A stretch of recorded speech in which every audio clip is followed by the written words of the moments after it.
What's going on, guys? Welcome back to WWE Network and Chill, where I, Graham Jason Matthews, break down all the original content I watch on the WWE Network. Today we're talking the latest episode of Undertaker: The Last Ride, entitled Chapter 2, The Redemption. So, first and foremost, thanks to everyone who checked out my Chapter 1 review from last week, which I think is up to 37,000 views, which is unbelievable from last week as of this recording. So, again, I very much appreciate that. If you haven't already, definitely subscribe. I break down not only the Undertaker episodes on the network, but everything else that goes up on the network, from Table for Threes, WWE 24s, Chronicles, Untolds, and everything else available on the network as far as, original content goes. So subscribe today if you haven't already. And also, too, not that I get many of these comments or many people thinking this, but I feel like sometimes people click on these videos. They go on YouTube and they search up Undertaker full episode, Last Ride, blah, blah, blah. And they think this is they think this is the full episode of the show. And I'm not really sure why. I never once advertised here in the title of this video that it says, Undertaker: The Last Ride full episode. It's a full review. I don't even put that in the title. It simply says WWE Network and Chill Edition whatever, Undertaker: The Last Ride, Chapter 2 review. It's as clear as day. Again, that's not a majority of people who click on the videos, but I feel like there are, those people who not watch the videos, but click on the videos thinking it's the full episode. I will never upload a full episode of the show, so do not subscribe for that reason, but I will watch them and I will give my 2 cents here on the channel. So anyway, I thought episode 1 was tremendous, got a lot of awesome feedback. I did not get a chance to watch this one until, the day that I'm putting this up on Monday. They go up as early as Sunday at 10 a.m. I've been very busy the last 2 weeks on Sundays, but I'm hoping to watch it a lot earlier next week as soon as it goes up, and then have the review up that same day. Because I think next Monday, since it's Memorial Day, I'm hoping to have my Captain America: The First Avenger review as part of the MCU rewatch review series I'm doing right now. That review should be up on Monday, and the Taker episode, the Chapter 3 review, should be up on Sunday instead of Monday. So earlier the better next week. But I thought this was awesome. So we kick off this episode with him. Well, we see him and Michelle, sitting down on their couch in January of 2018 in Austin, Texas, watching back the WrestleMania 33 match that he had with Roman Reigns. For the first time, I guess he's rewatching it back. And he calls himself a bloated Elvis. And you could just see him wincing, and then he could barely just, watch it through from start to finish because he's just disgusted with what he's seeing here, He said that he feels bad for Roman, but he doesn't make any excuses. And he hasn't spoken to Roman about the match, he said. We do see Roman later on in the episode at the very end, after the WrestleMania 34 match, but he said up to this point he has not spoken to Roman about the terrible performance that he had on that night. And he said because of said bad performance, now he needs redemption. Because all he had after that match was utter disappointment. And that's what kind of sets the stage for the road to recovery from injury and getting back in the ring, coming out of retirement, quote-unquote, en route to WrestleMania 34. So all of Chapter 1 kind of encompassed him, I think it was like from the Shawn matches up until WrestleMania 33 for the bad match with Roman. And then after realizing how bad that match was, despite talking about that match as if that was it, and there was probably just going to be a one-off special like, oh, that was it, and they were going to put it up right after WrestleMania 33. After they realized this probably isn't it, they simply just held off until now, when a couple years later, after he has a number of more matches under his belt and he gets a better idea of whether he wants to be done or not. I'm still of the mindset there is a very good possibility that by the time that Chapter 5 comes around, I want to say on June 21st, because Chapter 3 goes up next week on Sunday, May 24th. We don't get a new episode on the 31st. We don't get a new episode on June 7th. That might be because Takeover's that day. They might be saving Chapter 4 until like the day of the Backlash pay-per-view. I would just have it go up June 7th just because they want it sooner, but that's just me. And then I think the 5th and final chapter goes up on the 21st. There's a very good chance they announce on that episode that he's done. Because why else would they announce it now? I mean, I guess they advertised it before the Boneyard match even happened. But then again, they taped the Boneyard match in March. And he might have been like, yeah, now is a good time to air the documentary. Because I thought that match was awesome. Who knows? Anyway. So he said that he had utter disappointment after that match with Roman. And he said it doesn't get any more real than him putting his hat and gloves in the middle of that ring. And he's right. We see shots of people crying. Now, I wasn't crying, but, everyone was emotional in the arena that night, thinking that was it for The Undertaker after a, 27-year career, which is crazy. Big Show, we hear from him, and he said that he called it religious, that moment for Undertaker taking all that stuff off and really kind of ridding himself once and for all, or so we thought at the time, of the Undertaker persona. We see Shane McMahon, who said that he was very emotional afterward. He has a very close relationship with The Undertaker, and he's always been very close with him. So seeing Taker finally call it a career, you really got to him. He said he shed a tear, and his son asked him if he was all right, and he said, yeah, but, he was kind of getting a little emotional seeing The Undertaker finally, call it a career for good. Or again, so they thought at the time.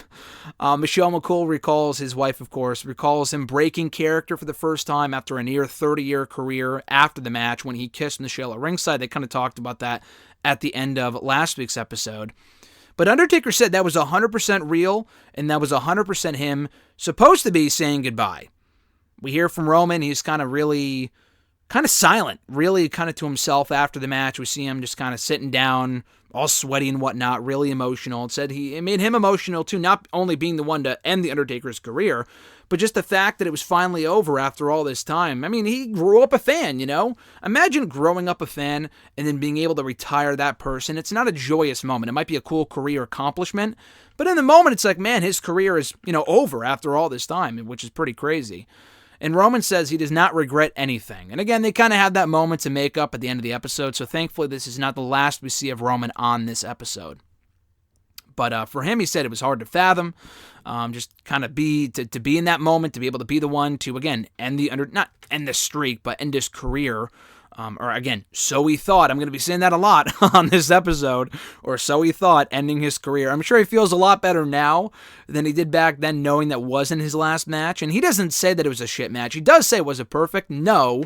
But, we got what we needed to done. And it wasn't really his performance that was bad. I mean, Roman wasn't a superstar in the match, but it was really Taker who looked out of shape and did not belong in that ring. And Taker realizes that as well. Taker said that his body was at the physical limit. And even Vince said he knew that he wasn't there. Vince knew that Taker knew that he wasn't there on that night, and that he knew he was going to have a bad performance, but he knew coming out of it that he knew that Taker wasn't happy with what went down that night. Now with, the hip surgery and, feeling a lot better after WrestleMania, he just wants to enjoy life with his family. That's his whole goal coming out of WrestleMania. So we see him flying to New York City on May 3rd, 2017. Reiterates how he doesn't want to be a parody, so he goes to undergo hip surgery after all this time. I guess it was bothering him going into the Rumble, WrestleMania, and you could tell because he's hobbling there in the Rumble and at Mania itself. And Michelle says it's a kind of a waiting game. There's a lot of sitting around while they do like the pre-stuff and a lot of waiting, and you're kind of allows your mind to wander to weird places, wondering about your health and his career, all this other type of stuff. Not a fun day. But he said what is kind of fun, / sad, is telling these doctors when they ask him how many surgeries have you had. Not even how many surgeries. They simply flat out ask you, have you had any surgeries? And it's a laundry list of injuries. He talks about his eye sockets, dislocated fingers. He shows off his fingers, which don't straighten apparently. I did not know that. I think he talked about that in the first episode of the show. Both of his knees and rotator cuffs. I mean, the guy, it doesn't really set in until you see it on this episode, until you hear him talk about it on this episode, how many fucking injuries this guy has had. It's crazy how many times he's been hurt over the course of 30 years. And his body is just giving out on him left and right. And it sucks, and it's a testament to how tough this guy is to endure all this shit and still come back. But at the same time, you just want to tell him, and again, he probably won't listen to anyone but his own wife or Vince or whoever, but you just want to tell him, all right, listen, dude, just hang it up. Your body's hurt, and you want to be able to enjoy the rest of your life. The guy looks like he's 70 in the ring, but only in reality he's like 55, 56, which in wrestling years is a lot. That's really old, but, still, as a person, I got to meet him a couple of months ago at the big event in New York City, my last outing of sorts before the quarantine started, and he was a really nice guy. He looked great. I've always said that out of character, as a normal, everyday human being, he looks awesome, but in the ring, he just looks like shit because of all the injuries and everything else. But anyway, so he talked about his fingers don't straighten, And he said, hey, I'm not grateful for the injuries, but my career wouldn't be what it is without them. And he talked about how Vince asked him, like, oh, you're going to be going back? You're going to be flying back out at 5:15, 6:15 after you have your surgery at 1:15? And Vince is kind of like bragging, like, oh, that was me. I'd fly out that day. Like, no, dude. You probably shouldn't be going against the doctor's orders and potentially getting a blood clot. You should probably be sticking around in the hospital, laying low, recuperating before flying anywhere. So Vince is probably not the best person to turn to for advice for that type of thing. We see this great shot of Taker going under the knife for the surgery, and it's not played for the documentary. It's played in the actual surgery room. They play his theme song. I thought that was hilarious, and he mentions that too. He said the last thing that he remembers before he went unconscious, was hearing his own theme song. I thought that was hilarious. But he said that he felt really, really much better afterward, especially while putting weight on his hip. Didn't feel as uncomfortable or as painful as it once did. A lot of that pain is gone. And Michelle says, and rightfully so, and she really seems like she has a great head on her shoulders, and she's absolutely perfect for him. They're perfect for each other. They seem to have very good chemistry, and they get along very well in this documentary. I don't know him personally, but it seems like they're just a great fit for each other. But anyway, so she says that him feeling better is a gift and a curse. First of all, it's great that he feels good. The curse, the bad part, is that he feels good. Because he might get too overconfident and think, oh, I have a number of matches left in me. Now, he doesn't say that at this point. He kind of rolls his eyes like a typical husband would at the thought. She's like, oh, you haven't changed. He's like, oh, I've changed. And she goes, oh, since yesterday? Because he probably said the day before the surgery, yeah, I might have one more match left in me if I can get the knee better and blah, blah, blah, blah, blah. And she knows, listen, I don't want you feeling too good. Because I don't know if I said this in the review last week. And you know what? I'll mention it now. I was going to say I'll save it for the end of the episode. But to me, I absolutely agree. My mindset with the whole Taker thing, and the guy could do whatever the hell he wants. It's his body. It's his career. Who gives a shit other than him? I mean, we all give a shit because we're fans. But at the end of the day, no one can really tell him to stop unless it's him himself. Or other people telling him that he sucks. But he doesn't really listen to anyone unless it's like Vince or whoever. Not that people are telling him that anyway to his face. But anyway, my whole thing about this is that if he feels good, he's going to want to go out there and do another match. If he doesn't feel good and has a bad match, he's still going to want to go out there and have another match to redeem himself. And that's exactly what happens. The WrestleMania 33 match sucked. He had an amazing farewell. That should have been it. But because it was so bad, he wanted to redeem himself. Now that he's feeling better, he just can't get enough. Not to spoil anything, but he has a very good showing at WrestleMania 34, although the match is like 2 minutes. It's not even 5 minutes. He said it was 5 minutes. It wasn't even. The whole segment may have been 5 minutes. He may have been out there for 5 minutes. The match itself lasted no more, I swear to you, than 2 minutes. It was a glorified squash match. But the issue with stuff like that is because he feels good. He feels that he has more left in the tank.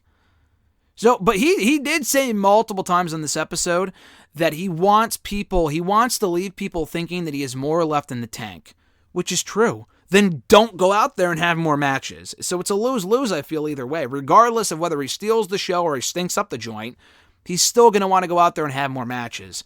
And at the end of the day, it feels like he's his own worst enemy when it comes to that type of stuff. But he also talked about how he can't remember anything. Even while watching back the Brock match from WrestleMania 30, he can't remember anything. He said that last week, but it was interesting to hear him say that again here. But anyway, so they talk about how he's loving life while not in pain after the surgery, and he's going to soccer games, and he's going for walks, and he doesn't feel as much pain as he once did. And Taker has a lot of praise, a lot of love for his wife, Michelle McCool, who says about Michelle that she really helped show him what was important in life again, to really enjoy life for what it is and live life, love life, and not, be all worried about other things and, live in pain and all this other shit. Michelle, I thought this was funny. Michelle mentioned how the two people that she didn't want to meet when she got into the business were Kane and Undertaker, probably thinking that their on-screen characters were exactly who they were in real life. She mentions that one of them was the nicest guy in the world, in Kane, and then she married the other guy that she said that she never wanted to meet. Like, how funny is that? So Taker said two things really that really drew him to her were, one, her work ethic and how hard she worked and how she was always trying to improve, which is true. I'll never sit here and say that Michelle McCool was the greatest women's wrestler in WWE history, but I feel like she doesn't get enough credit. She should absolutely be in the Hall of Fame right now. If Beth Phoenix retired after Michelle, and I'm not even sure if she accomplished as much as Michelle, probably around the same amount of title reigns and shit like that, but they had the same amount of impact, I would say, on WWE. Beth was around for what? 06 to 2012. Michelle was around also for around the same time, 06 to 2011. And she had a lot of Divas title reigns, first ever Divas champion, former women's champion, the whole Lay Cool thing, everything else. She's had a pretty good impact on the industry as far as women's wrestling goes, and she's still not in the Hall of Fame. How the fuck is Tori Wilson in there? Who, yeah, she's a pretty face, and she accomplished a lot in WWE. Not in terms of championships, but she was a memorable face. How is she in there before Michelle McCool? Riddle me that. That makes absolutely no sense. And I like Tori Wilson. I got to meet her about a year ago at WrestleMania Access. But she should not be in there before Michelle McCool. That's just, I don't know if that's a popular opinion, but I just think that's ridiculous. So anyway, not only was it her work ethic that really drew her to Taker, it was the fact that, and he tells this great story, I thought this was amazing, that he remembers one day before a show in the arena, he was throwing the football around, and he said that these people that he was throwing the football with, he was throwing the pigskin with, isn't that what the boys call it? Anyway, that was a dumb thing to say. Anyway, he said that before the show, they were tossing this football around, and the boys in the locker room didn't know how to throw a football properly. I'm not one to talk, I probably can't throw a football properly as well. But then Michelle McCool takes the football, and she throws a perfect, 35-yard spiral, Taker says. And he knew immediately that she was the one for him. That was love at first sight for the dead man. Absolutely amazing. Again, they have great chemistry. I love any interaction between Michelle McCool and Taker. And we've never seen this before. We knew that she was married to Taker and they've been around for a long time. They've been together for a long time.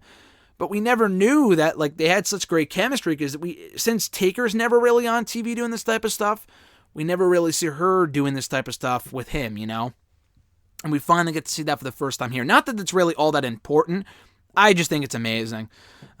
So anyway, after that, we see shots of Taker and Michelle going up to Stamford in August of 2017. I think it was August 18th, 2017, around SummerSlam weekend, I want to say, because his contract had expired. Now, there was a report going around recently that he re-signed a new deal last year. I don't know if his deal, he said the deal expired here in 2017. I don't know if he signed a 2-year deal or what happened, but apparently, according to, I want to say Pro Wrestling Sheet, either them or Fightful, that Taker recently resigned for 15 years. Now, that doesn't mean he's going to be wrestling for 15 years with WWE, but it's still an awful long time. That's until he's 69 years old. That's crazy. Anyway, so they go up to Stamford for this meeting with Vince, and he said right then and there that he does not see himself wrestling again. And that was back in August of 2017, so it's not like after the match went terribly that he was like, oh, I got to get back in the ring. It wasn't until January when he rewatched the match, he said later on, that he knew he wanted to wrestle again. Here, he didn't think he was ever going to wrestle again. As far as, this went, he thought it was a done deal, never coming back.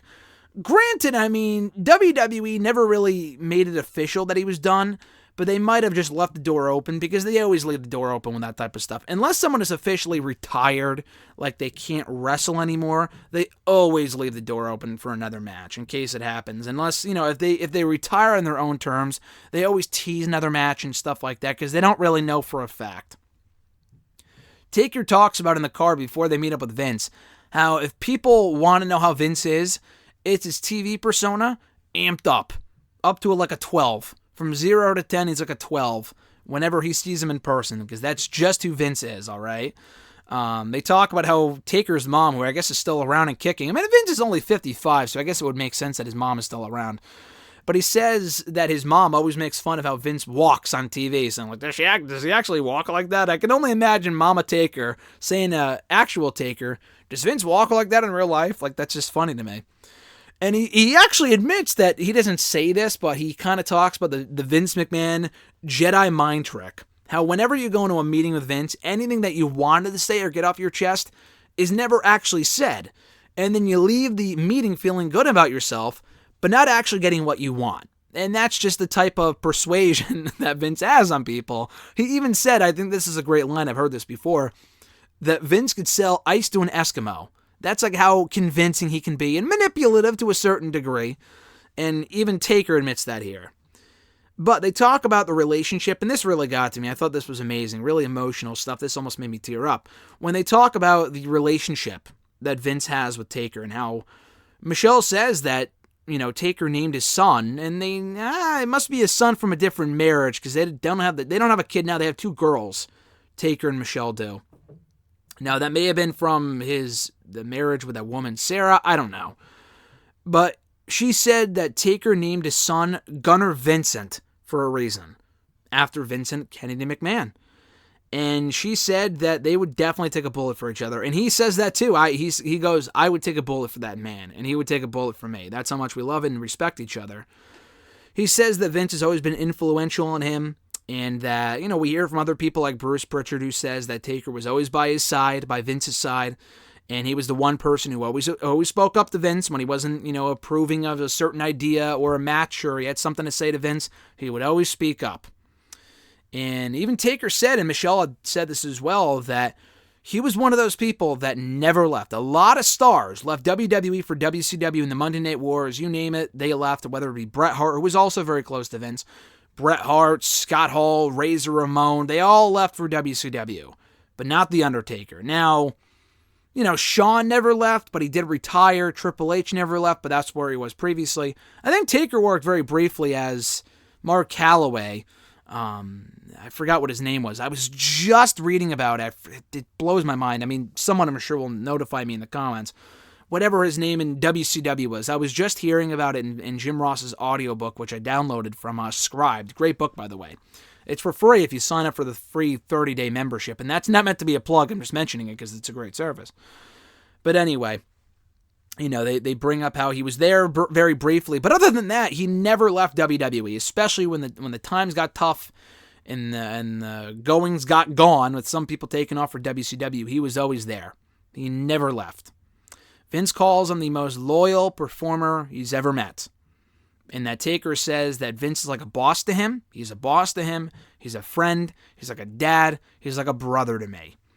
And he talks about how he's gone through a lot of harrowing issues throughout his entire life. But Vince was always there. Vince always helped him get through every single one of them, according to Taker and Shawn Michaels as well.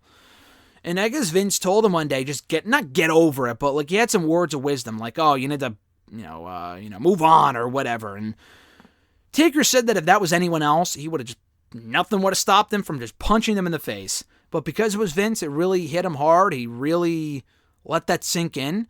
And he called it tough love, and that really got to him and helped him get over a lot of stuff, was because of Vince McMahon. He calls him an incredible man, which is true. Vince is an incredible person. Whether you love him or hate him, he's an incredible person. And the producer asks Vince, what does Taker to mean to you as a performer and as a person? And Vince does that, like I'm doing it now, the cutthroat thing, not the Taker cutthroat thing, but like when you're saying, now stop, like cut the footage, whatever. He does that to the camera, and he gets really emotional. He's almost starting to cry. Like, you could tell that he's crying. Like, he doesn't shed any tears, but his eyes get really watery. He can't say anything. He's like, no, I can't. I'm not doing this. Basically, because he doesn't want to get emotional on camera, and he does get emotional, he just doesn't outright cry. Vince is a very emotional, sentimental person, a lot more than I think people realize. Even though the tough act, it's true, he's a very tough individual, it seems. He's also a sweetheart at heart, it seems like, as well. So anyway, they talk about how Taker met with Vince in Stamford on a Saturday. How many people would meet on a Saturday, aside from Vincent Kennedy McMahon? And they don't show the footage of the actual meeting, although Vince made Taker wait because he was at the gym, which is hilarious. I've heard similar stories to that before from like JTG and people like that, who had said that, they'll go to meet Vince and they'll keep him waiting. They'll keep the people waiting because Vince is at the gym and then in the headquarters, So I guess Vince asked Taker in the meeting, would you be ready for WrestleMania? And Taker even says, I'm content if I never wrestle again, but I'm going to train anyway in case anyone gets hurt and I'm there. He talks about how he kind of relates it to a bat signal. You give me a call on that bat signal, you throw the Taker symbol, either the Taker, emblem, whatever, up in the air, and I'm there. Because he's the ultimate company man. You need me, I'm there. But at the same time, I just kind of want to retire, and he says it to kind of says that he said it out of loyalty to a friend, that he would be there if he needed him. And if someone got hurt, he would be there. And he also mentioned how Vince was seemingly trying to play like reverse psychology with Taker. How usually whenever he says, oh, I don't have anything left in the tank, like I'm hurt, I'm done. And then Vince would say, oh, no, you don't, brother. Like, oh, no, ha ha. Like, I can't do the Vince impersonation, but he would say to him, like, oh, no, you don't. You can always have one more match. This time he didn't say that. He said, yeah, you're right. You don't really have a lot left in the tank. Like, yeah, you didn't look too good this past year. And Taker's thinking to himself, why is he doing that? Why is he agreeing with me? Why is he saying that I don't have a lot left in the tank or that I didn't look good on, WrestleMania 33, blah, blah, blah. Is he trying to do this Jedi mind trick with me? Like, why is he didn't really sit well with him. He didn't really know why Vince was doing that.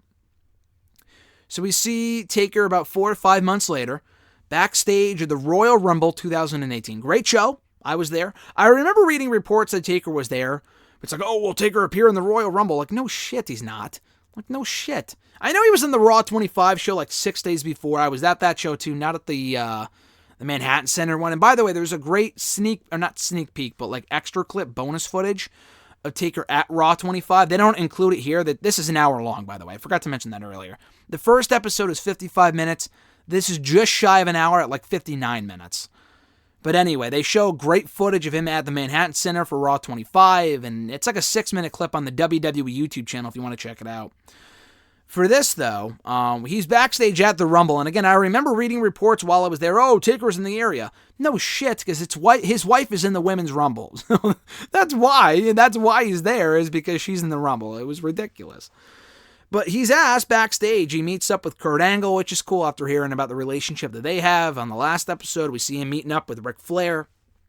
And Flair said, oh, I hope you don't mind that I said, the press and on the WWE pre-show, whatever, that I think you'll be back. And Taker said, oh, you never know. He doesn't say that he will be or that he won't be. He's not really sure yet. He's still unsure about his status at this point. And he said he's watching the Rumble from backstage, and he sees AJ Styles facing, I think it was Kevin Owens and Sami Zayn in that handicap WWE Championship match. And he goes, man, I would have loved to have faced AJ Styles. He reminds me a lot of Shawn Michaels. If only he knew of what was to come 2 years later.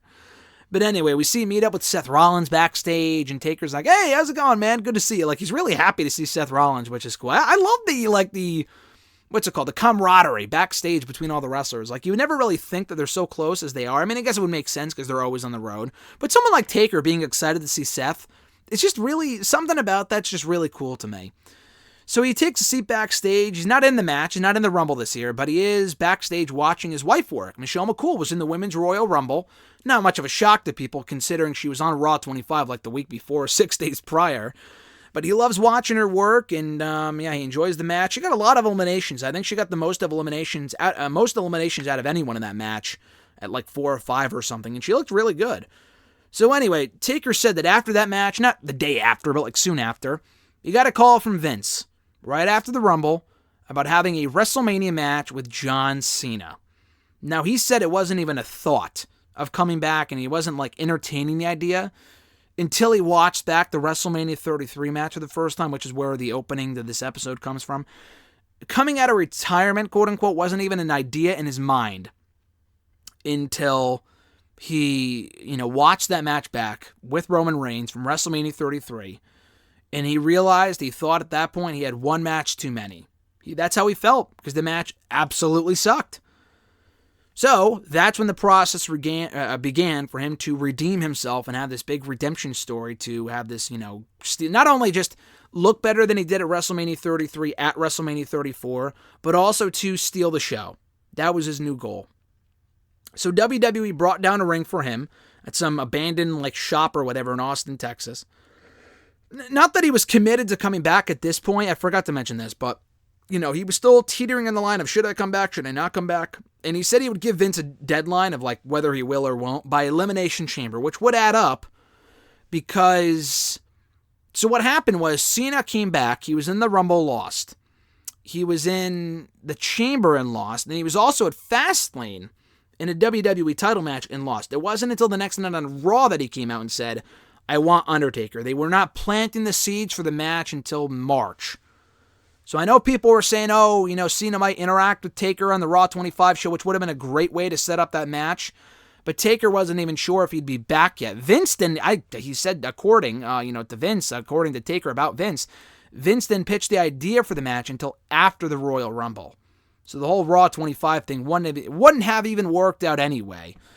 So he was going to take some bumps and see if he was, how he was going to feel, if he felt good. And he felt good. Took the bumps in the ring. And it's kind of a lot like the ring that they sent Edge, that you see in his 24 documentary. They send him posters with Taker's face on it. A lot like in WWE Total Belts. A lot like with Edge when he came back in 2019. Or came back this year, but they sent him the ring in 2019, last summer or so. Or late last year, earlier this year.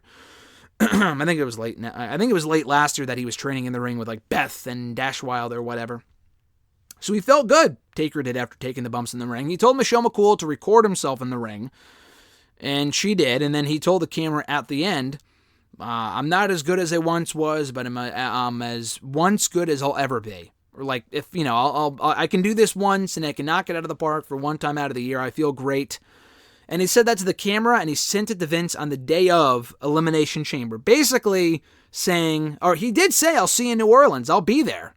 He said that, I'll be there. I'll be ready for WrestleMania.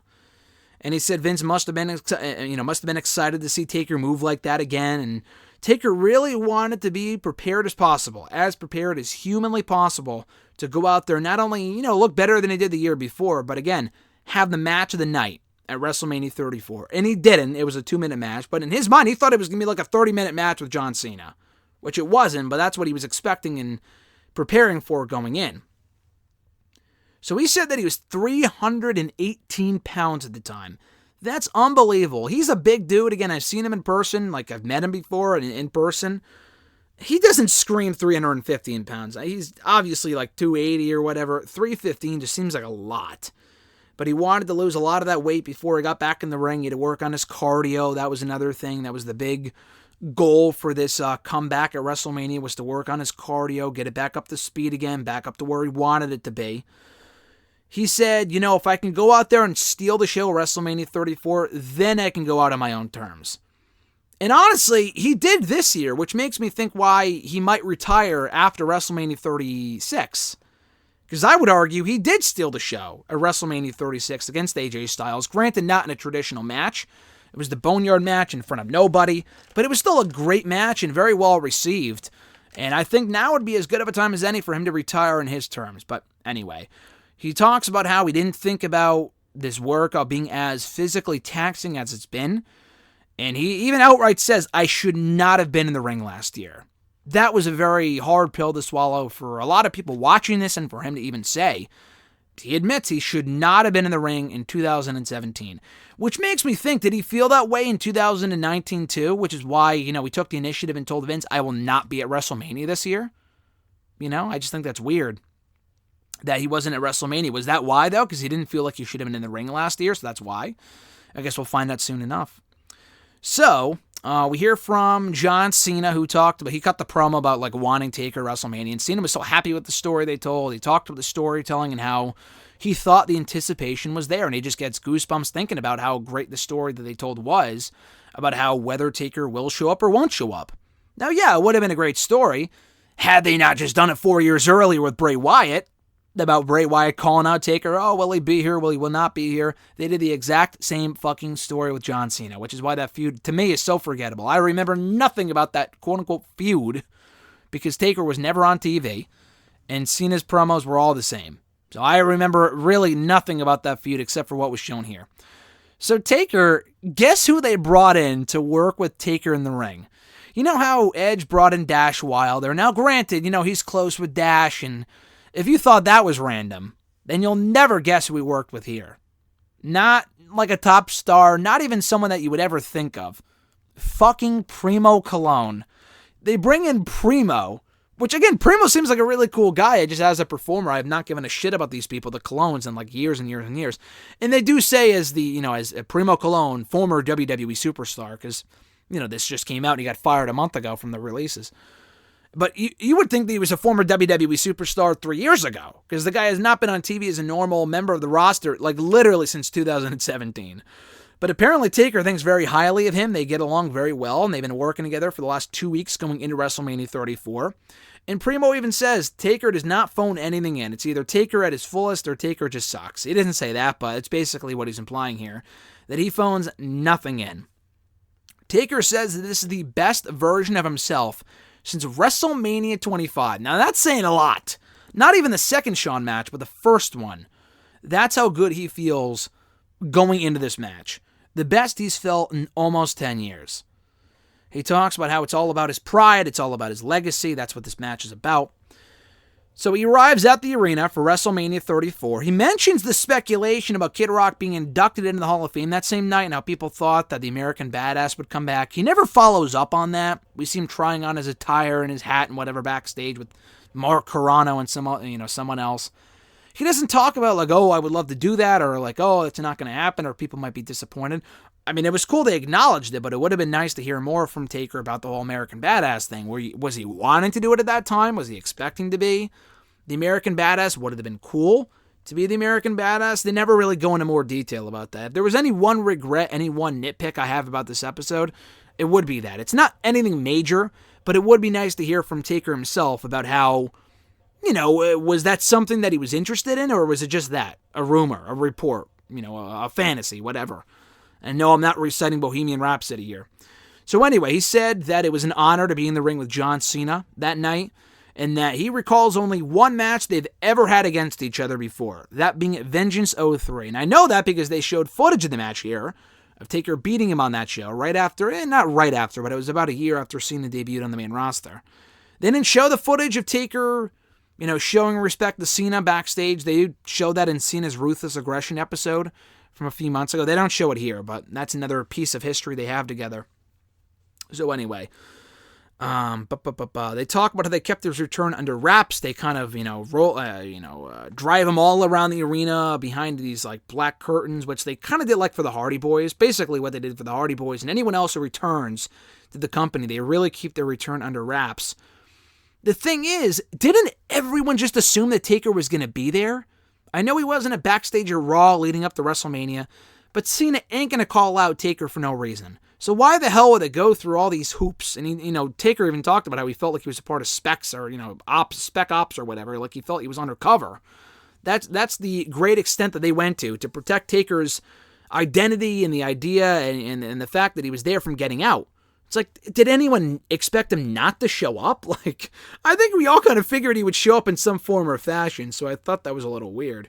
But anyway, he talked again about here how he wants to leave people thinking that he has a lot left in the tank. So they showed the Cena match, not the whole match, but like the highlights, the entrance, people going crazy. Now Taker looked great. He looked really, really good. The thing is, of course he's going to look good. It was a 2-minute match. Now, he was a little disappointed that he didn't get more time. He got a standing ovation afterward for a 2-minute squash. Imagine that. But he said, you know what? I didn't have to tell my body to go out there and do anything. I just did it. I just went out there and did it. We see him hugging and thanking Vince afterward, which is something that he's always done after his matches in recent years, I guess, if not ever, which is really cool. Vince gets emotional, seeing Taker feeling great and doing great, whatever. And Roman talks about how he thought Taker looked great, and they kind of, not bury the hatchet. There was never ever an issue there, but he talks about how Taker was like, I just want you to know I felt really bad after the match last year. And Roman even says, don't, dude. I mean, the match wasn't great, but you know what? It was an honor to be in the ring with you, and I have no regrets about that match. Cena said that he hopes that Taker knows who he is now and that he can appreciate who he is coming off that amazing performance that he had at WrestleMania. And again, Taker says that he wished it could have been out there longer. But again, was anyone really expecting from the fans like a 30-minute match? I guess if you're advertising it, then maybe. But they didn't advertise the match. That's the thing. It was an impromptu match. A 2-minute match was all it needed to be. Taker's he thought he could have gone out there and had this great 30-minute classic. I feel like the match really would have sucked. And we would be talking about the match a lot differently right now had he gone out there for 30 minutes with John Cena. At this respective stage of their respective careers, I don't think it would have been as fondly remembered as it is now if it's not a 2-minute squash.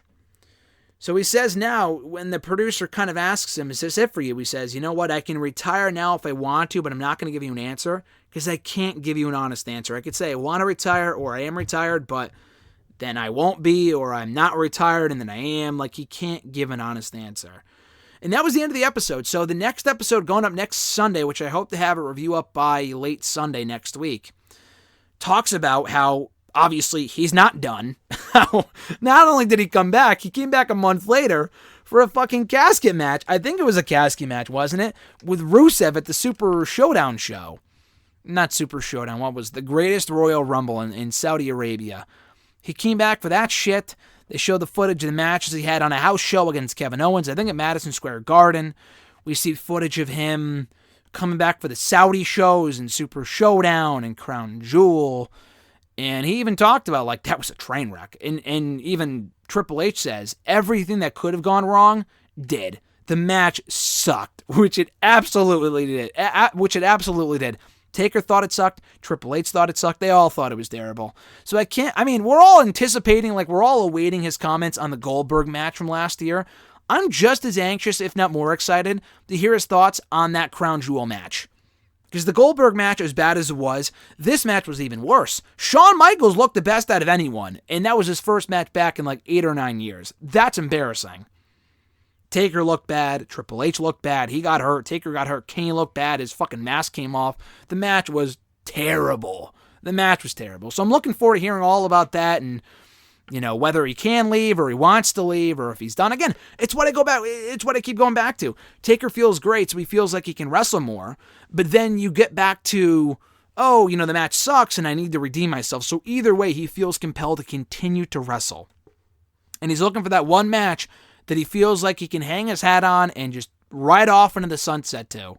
A match where it feels like the end. Apparently, none of these matches feel like the appropriate end for The Undertaker. Though I will say, if there was ever a fitting final match for Taker, it would have been that Boneyard match this past year WrestleMania. That's how good the match was and how good of a send-off, in my opinion, it would be for the Phenom.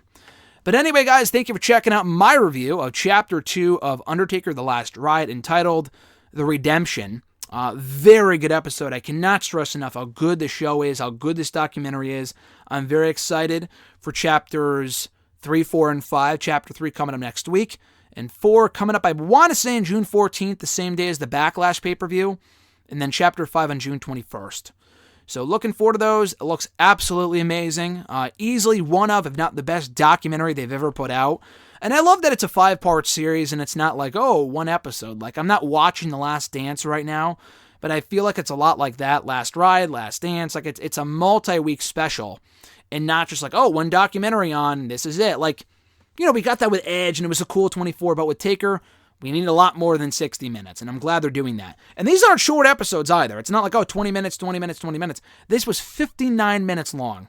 So by the end of this thing, assuming every episode is around an hour long, that's going to be a 5-hour special. That's well worth checking out because that's how good this show is.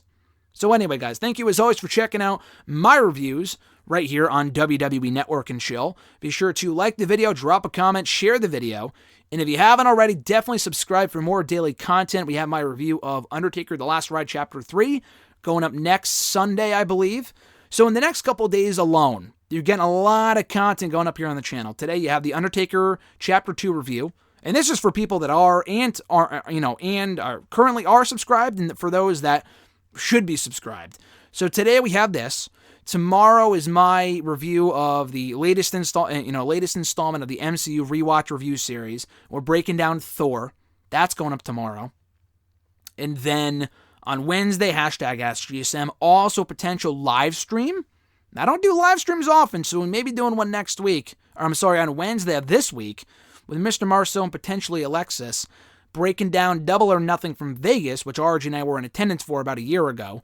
We're breaking that down on Wednesday, hopefully, if not Wednesday, sometime this week, but it'll probably be up on Wednesday, like midday or whatever. Thursday, Wrestle Rant Radio excerpts. Friday, my review of Total Bella's Season 5, Episode 7 or 8. I forgot which episode we're on now. I think it's Episode 8 come Friday. Saturday is my SmackDown review. Sunday, I believe, is going to be the Taker review, like I said earlier, Chapter 3 review. And the next Monday is another installment in the MCU Rewatch Review Series. In light of Memorial Day, our review, Chris Mueller and I's review of Captain America: The First Avenger. So a lot of content going up right here on WWE Network and Chill. So no better time to subscribe than right now. Until next time, guys, I'm Graham Giason Matthews. Have a great rest of your week, and I'll catch your ass down the road.